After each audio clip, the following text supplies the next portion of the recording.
இன்னைக்கு என்ன பிரேக்ஃபாஸ்ட்டுங்கிறத பார்க்கலாம். ராகி அடை சுட்டுருக்கேன். அதில் சின்ன வெங்காயம், பச்சை மிளகாய், மல்லி இலை, கருவேப்பிலை, முருங்கைக்கீரை எல்லாம் போட்டு நல்லா பெஸ்ட்லாம் சூப்பராக இருந்துச்சு சாப்பிட்றதுக்கு. இது அப்படியே சாப்பிட நல்லாயிருக்கும். நான் கொஞ்சோண்டு தேங்காய் சட்னியோடு வச்சு சாப்பிட்டோம், சூப்பராக இருந்துச்சு. லஞ்ச் மணி என்னன்னு பார்த்துடலாம். நான் இன்னைக்கு உளுந்தம்பருப்பு சாதம் தான் பண்ணியிருக்கேன். இன்னைக்கு காலை என் பொண்ணு வந்து ரொம்ப குறுக்கு வலிக்குமான்னு சொல்லிகிட்டே இருந்தேன். சரி ஒரு ஹெல்த்தியான டிஷ்ஷாக செஞ்சுருவோம் அப்படின்ட்டு உளுந்தம்பருப்பு கருப்பு உளுந்து போட்டு சாதம் பண்ணியிருக்கேன். நல்லா குழைவாக நல்லா இருக்கும் சாப்பிட்றதுக்கு. அதுக்கு வந்து நல்லெண்ணெய் ஊற்றி சாப்பிட்டா நல்லாயிருக்கும். நல்லெண்ணெய் ஊற்றிக்கிறேன்.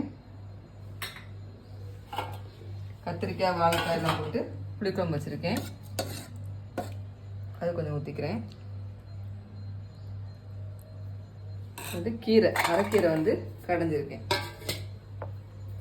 இது வந்து இந்த எண்ணெய் ஊற்றி இந்த கீரை போட்டு சாப்பிட்டா நல்லாயிருக்கும். அப்புறம் வந்து கொஞ்சோண்டு எள்ளு துவையல் அரைச்சேன்.